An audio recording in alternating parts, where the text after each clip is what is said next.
fasilitator Ibu Ratna Anggra ini dengan pendamping praktik Ibu Dwi Irawati.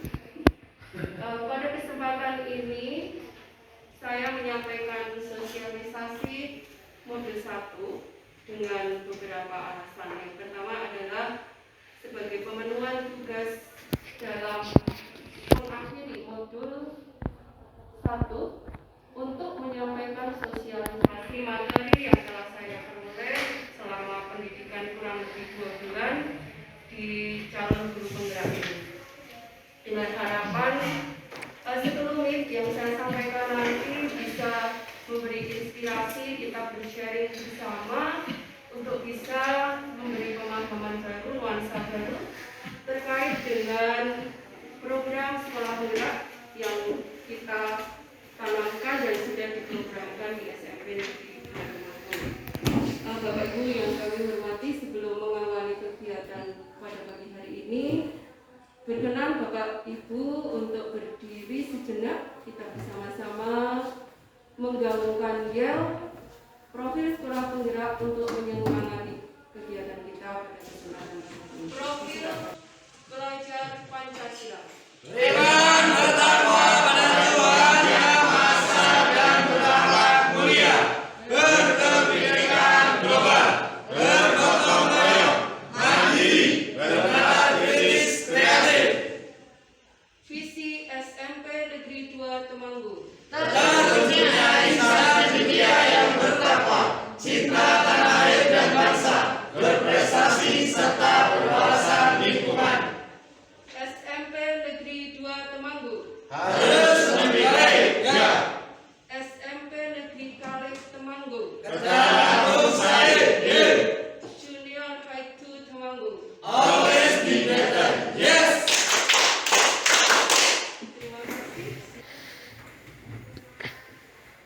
Untuk sosialisasi atau pembahasan yang pertama dari modul 1.1, saya mengambil materi asas dan dasar pemikiran atau pendidikan Ki Hajar Dewantara. Bahwasanya Ki Hajar Dewantara membedakan pemahaman atau terminologi dari pendidikan dengan pengajaran. Kadangkala kita sepintas menganggap bahwa pendidikan dan pengajaran adalah dua hal yang sama.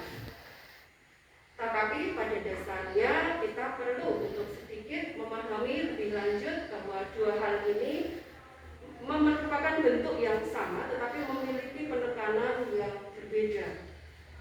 Pengajaran dalam pemahaman di sini istilahnya Odowitz menurut Ki Hajar adalah merupakan proses pendidikan, memberikan ilmu atau hal berfaedah untuk kecakapan hidup anak didik secara lahir dan batin. Dalam pemahaman ini, pengajaran ini kita mengenal dengan mentransformasi ilmu, pengetahuan maupun keterampilan.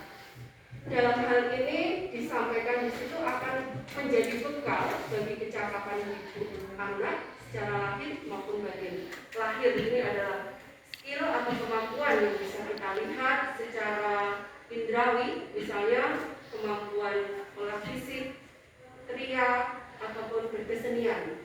Kemampuan batin sebagai contoh adalah kemampuan anak untuk mampu mengorganisir, mengelola, berpikir, ataupun dalam kemampuan berhitung dan kemampuan lainnya. Yang kedua adalah pemahaman tentang pendidikan. Pendidikan ini memiliki lingkup yang sebenarnya boleh dikatakan lebih luas. Tadi saya telah mengemukakan tentang pengajaran. Pengajaran ini merupakan bagian dari pendidikan.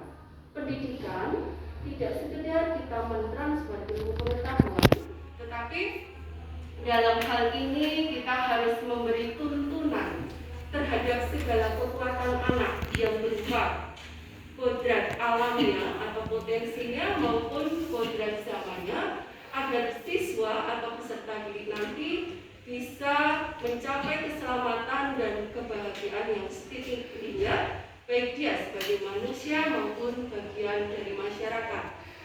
Dalam hal ini dapat ditandai dengan beberapa indikator. Ya, sebuah bentuk pendidikan ini akan membentuk manusia yang beradab. Jadi yang membedakan antara pengajaran dengan pendidikan di sini adalah pembentukan karakter, menuntun. Nah, ini salah satu indikatornya akan terbentuk manusia yang beradab, memiliki nilai-nilai pengembangan, memiliki sikap karakter yang terpuji. Yang kedua adalah dapat diindikatorkan dengan persemaian benih kebudayaan masyarakat. Di dalam pendidikan ini akan terbangun suatu karakter positif, budaya positif, kebiasaan positif ketika nantinya anak-anak menjadi bagian dari masyarakat.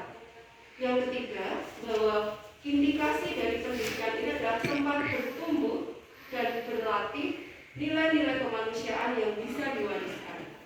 Dalam pemahaman ini nantinya anak-anak akan diberi kesempatan untuk mengembangkan potensi karakter yang baik, kebiasaan baik. Ini akan dikembangkan secara luas dalam fitrahnya sebagai manusia, dan nantinya secara luas pula anak-anak ini akan mampu menestafetkan karakter yang ia miliki kepada generasi selanjutnya.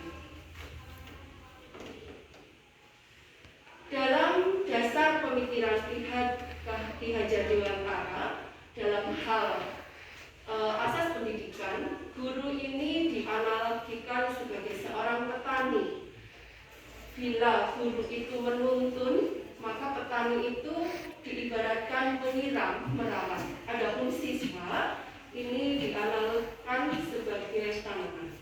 Nah, dalam hal ini, guru memiliki kewajiban ataupun tugas yaitu menyiram, merawat potensi yang dimiliki anak, mengoptimalkan kodrat alam atau potensi yang dimilikinya. Dari potensi yang dimilikinya ini tentu berbeda-beda. Ada yang memiliki potensi di bidang seni, ada yang di bidang olahraga, ada di bidang kemampuan akademik. Tentu hal ini kita sebagai guru tidak bisa untuk mengubah yang namanya padi harus menjadi jagung ataupun sebaliknya. Yang bisa kita lakukan adalah menumbuh kembangkan dengan menyiram, merawat. Kalau kita yang membimbing, mengasah potensi yang dimilikinya. Ya. Jadi misalnya saja sebagai seorang petani, bibit yang kita miliki ini boleh dikatakan kurang bagus. Tetapi kita sebagai petani yang baik, kita diberi kewenangan untuk berikhtiar, memberi kecukupan oksigen, menyirami, memupuk, kemudian memberi kecukupan matahari. Nah, insya Allah tanaman yang kita tanam nanti akan berbuah lebih baik. Demikian pula dengan siswa kita. Kemampuan siswa yang boleh dikatakan tentu determin. Dalam hal ini kita ambil standar yang paling rendah, yang kemampuannya kurang. Bila kita pupuk, kita bimbing, kita arahkan dengan optimal, dengan efektif, dengan cara yang tepat, sesuai potensinya, tentu bukan hal yang tidak mungkin ia akan mampu berkembang dengan baik.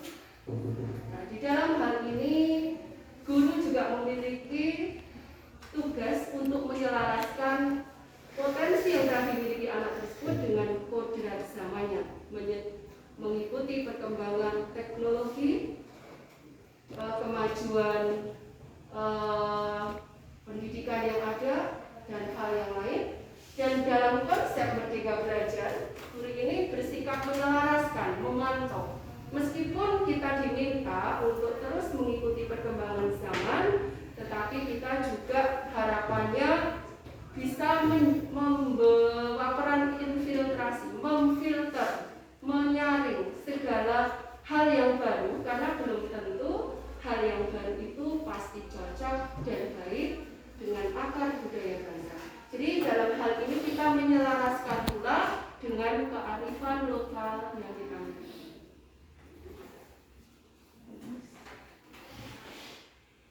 Nah, dalam hal ini peran pendidik menurut filosofi dan dasar pemikiran Ki Hajar Dewantara memiliki 3 peran. Yang pertama adalah menuntun. Seperti tadi saya kemukakan bahwa guru ini diibaratkan memberi tuntunan, bimbingan, arahan.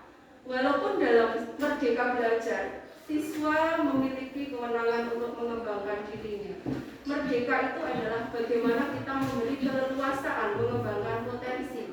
Tetapi kita sebagai guru tetap harus menuntun agar mereka mencapai keselamatan yang setinggi-tingginya. Bukan hanya menjadi orang yang sukses berhasil, tetapi dia harus menggunakan akal pikirnya, akal budinya menuju perilaku yang luhur dan mulia. Kemudian yang kedua adalah bersikap terbuka. Jadi guru memberi kewenangan siswa untuk mengembangkan potensi yang dimiliki. Dalam hal ini, dalam mengembangkan, guru tetap juga harus waspada dengan segala perubahan yang ada, dengan segala kondisi yang ada saat ini. Terbuka, tetapi juga harus tetap waspada. Kemudian yang ketiga, pendidik harus mampu mengelaborasi.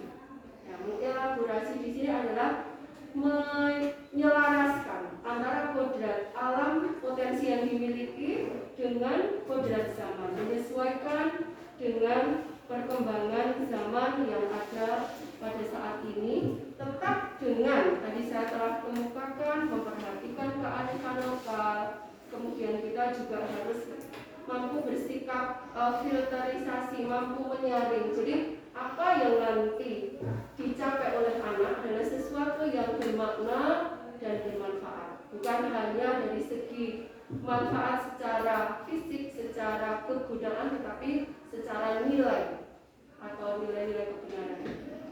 Demikian terkait dengan modul 1.1 tentang asas pemikiran dan dasar pemikiran Ki Hajar Dewantara.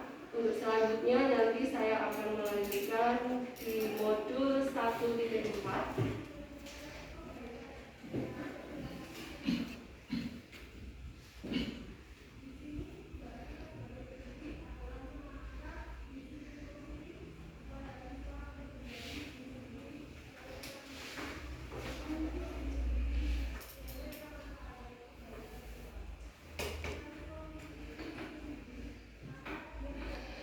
Untuk modul 1.4 saya menyampaikan budaya positif.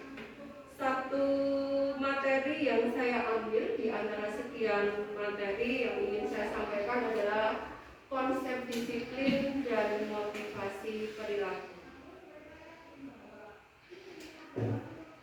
Bila kita mendengar kata disiplin, tentu saya terbayang kepada hal masa kecil saya ketika sekolah. Mungkin Bapak Ibu juga mengingat hal yang sama. Ketika kita berbicara tentang disiplin, itu yang teringat adalah sebuah aturan, ketertiban, hukuman, ketidaknyamanan, ada konsekuensi, kadang dimarahi, kadang harus menjalani tindakan tertentu karena kita telah melakukan kesalahan. Ini paradigma lama tentang disiplin. Karena menurut saya, dulu saya memandang disiplin itu sebagai sesuatu yang berat, yang sangat boleh dikatakan formal, karena itu ditetapkan oleh orang lain, misalnya oleh guru saya atau oleh orang tua saya atau orang guru kita maksudnya ya. Tetapi menurut paradigma Ki Hajar Dewantara, untuk membentuk disiplin dan motivasi diri, ini adalah sebuah pola pemikiran yang harus kita bijaksanai. Di mana ada kemerdekaan, di situ ada disiplin yang kuat. Justru seperti menjadi sesuatu yang kontradiktif. Merdeka tetapi disiplin. Nah, dalam hal ini, disiplin yang dimaksud adalah disiplin yang ditimbulkan dari motivasi internal, dari dalam diri.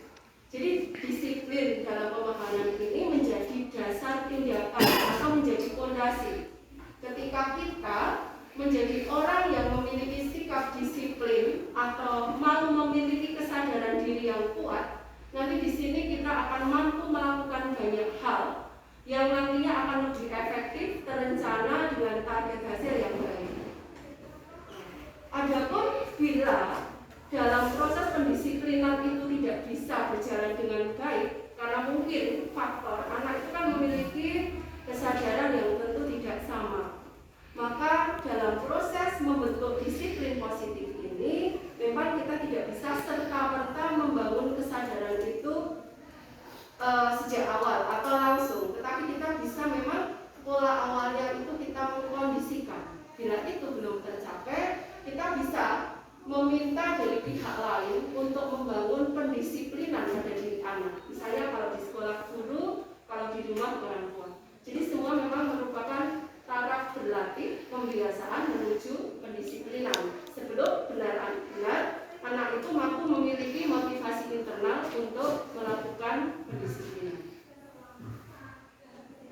Selanjutnya adalah bila dibuat dalam sebuah skema berpikir bahwasanya disiplin yang kuat itu merupakan fondasi untuk menciptakan murid merdeka seperti yang dicanangkan dalam program sekolah penggerak.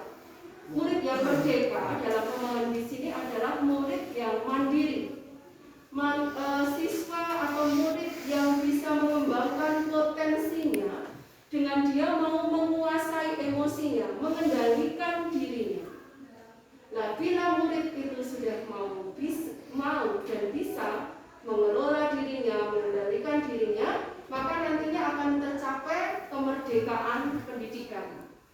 Kemerdekaan pendidikan ini adalah sebuah terjemahan dari pendidikan yang bertanggung jawab, yang berawal dari disiplin kuat, yang berawal dari dirinya sendiri terlebih dahulu.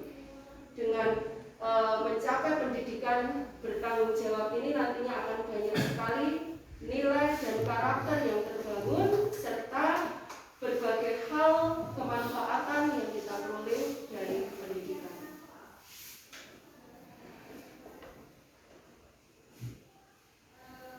Definisi merdeka Ki Hajar Dewantara.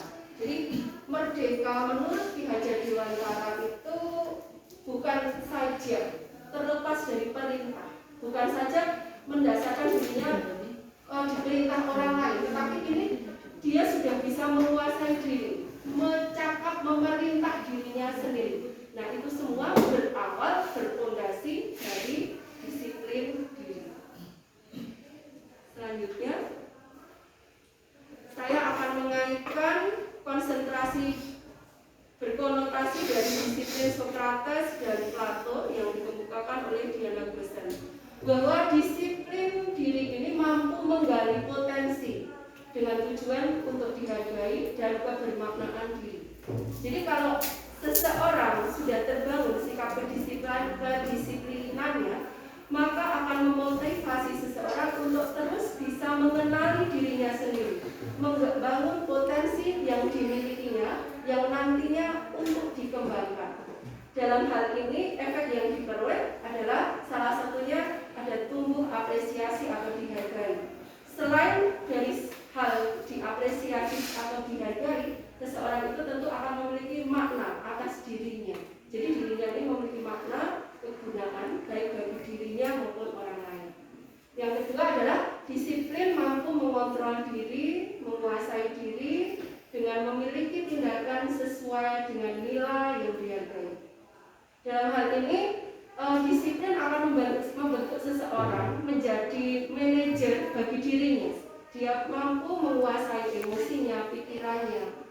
Dalam segala hal tindakannya selalu dia terapkan bentuk pola kedisiplinan karena sudah tertanam dari motivasi pribadi. Selanjutnya, dan ini merupakan bagian yang tidak terkait langsung dengan disiplin positif, tetapi kalau kita lihat ada benang merah bahwa dari disiplin diri, disiplin positif itu akan membangun kita sebuah perilaku, motivasi atas perilaku manusia. Perilaku atau tindakan manusia itu biasanya dilakukan dengan dasar 3 dorongan. Dorongan yang paling rendah atau yang paling awal sebagai bentuk kebiasaan motivasi itu adalah menghindari ketidaknyamanan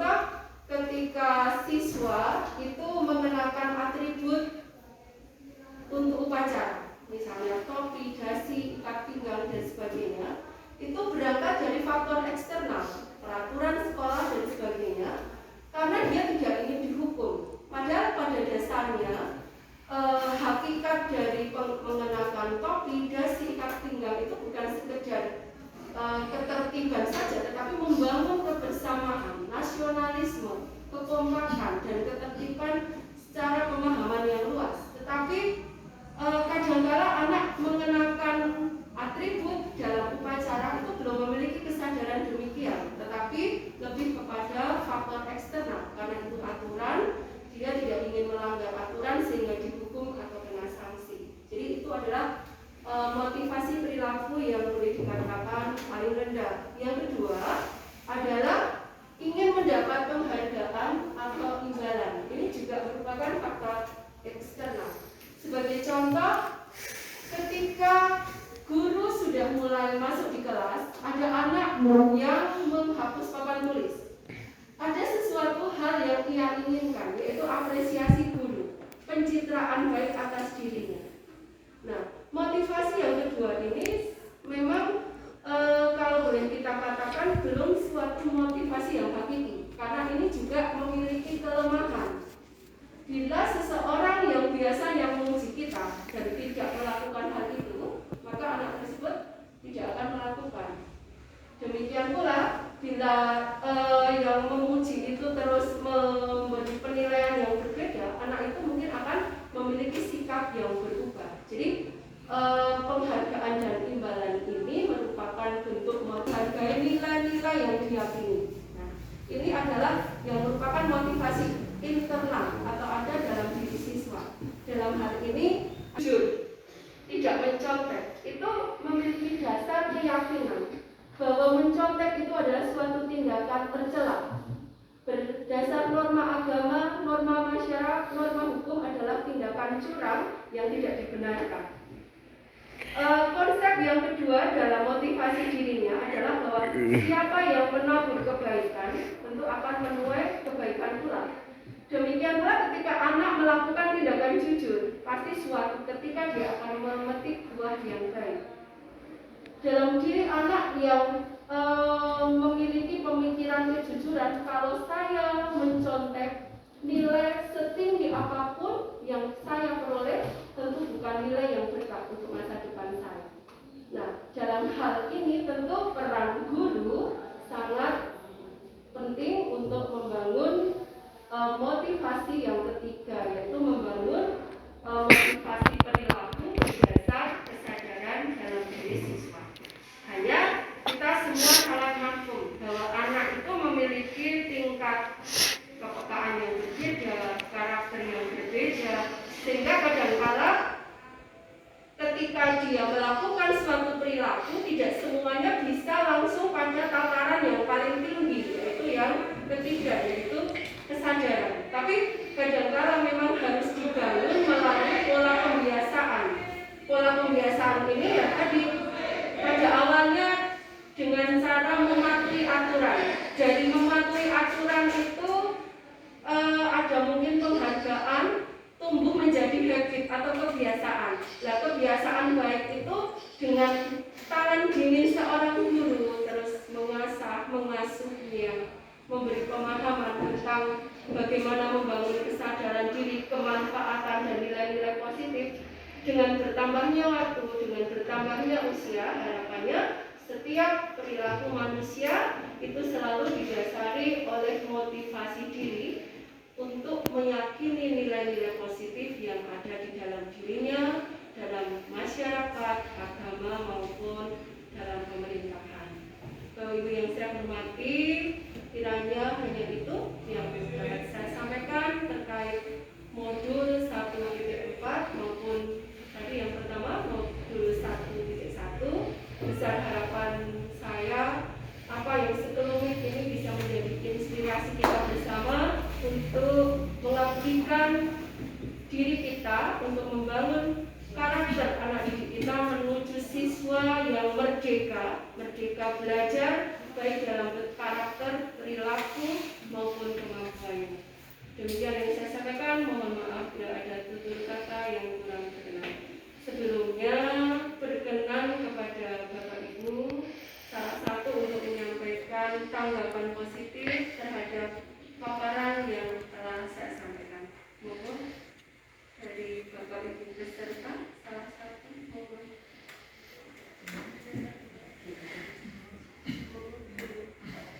Baik, terima kasih waktu yang diberikan kepada saya. Terima kasih kepada narasumber Putri Edukasi yang telah menyampaikan wawasan materi yang kekinian, meskipun ini sebenarnya materi yang sudah lama, tapi ilmu yang baru dapat kami terima pada pagi hari ini. Terima kasih sekali lagi. Sehingga setelah saya mempelajari dari materi satu maupun materi yang kedua terkait dengan asas dasar pernikahan KHD, saya lebih meyakini, lebih memahami terkait dengan konsep pendidikan dan pengajaran. Kalau itu memang pengajaran itu merupakan bagian dari sebuah pendidikan, proses pendidikan yang selama ini, dan mungkin yang telah kita lakukan selama ini itu kalau flashback atau kita melihat yang selama ini kita lakukan masih pada tahapnya lebih banyak pada pengajarannya saja, belum pada proses mendidik atau lebih pada menuntun bakat yang dimiliki oleh anak sesuai dengan kodrat alam dan kodrat zamannya. Kemudian yang kedua terkait dengan konsep disiplin, motivasi diri ini saya sangat setuju sekali bahwa anak itu mempunyai kemandirian yang kuat untuk berperilaku sesuai dengan disiplinan yang telah dibentuk. Akar dasarnya perilaku yang proses dasarnya pada diri anak itu dengan adanya, meskipun dulu yaitu dengan adanya aturan, sanksi dan hukum itu menjadi proses dasar, tapi sekarang ini kita lebih pada membentuk proses disiplin anak agar lebih kuat secara internal, ini bukan hanya secara faktor eksternal saja, sehingga anak itu akan mempunyai perilaku manusia yang baik dengan adanya motivasi diri yang baik dengan menerapkan disiplin dirinya sesuai dengan apa yang disampaikan oleh narasumber tadi. Terima kasih sekali lagi, terima kasih luar biasa. Ya, silakan. Ya, terima kasih. Saya sangat akan merasa diingatkan kembali, khususnya ada dengan menghindari ketidaknyamanan dan hubungan. Jujur di sekolah kita ini memang semua Bapak Ibu guru harus belajar kembali tentang apa yang tadi disampaikan. Kita masih cenderung untuk menghukum anak-anak ketika anak itu salah. Kita belum kita harus menggali kembali bagaimana ketika anak berbuat salah, seperti ketika upacara, ketika di kelas, ketika ada rambut anak yang panjang, kita masih cenderung untuk menghukum. Kita belum bisa coaching anak untuk anak itu mempunyai motivasi internal, bahwa anak itu menyadari bahwa tata tertib itu harus bagaimana muncul dari diri sendiri, bukan terus dimarahi, dihukum dan lain sebagainya. Semoga ini nanti banyak JDB dari SMP Negeri 2 Temanggung terus menyampaikan kepada kita semua. Ini semua Bapak Ibu guru sudah mendapatkan sosialisasi ini. Kita kita bersama-sama untuk membuat anak itu lebih baik tanpa hukuman, tapi menunjukkan dari diri sendiri. Terima kasih, luar biasa.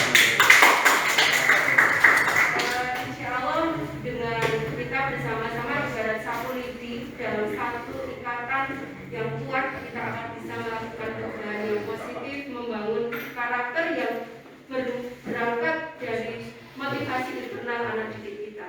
Bismillahirrahmanirrahim, semoga bisa tercapai.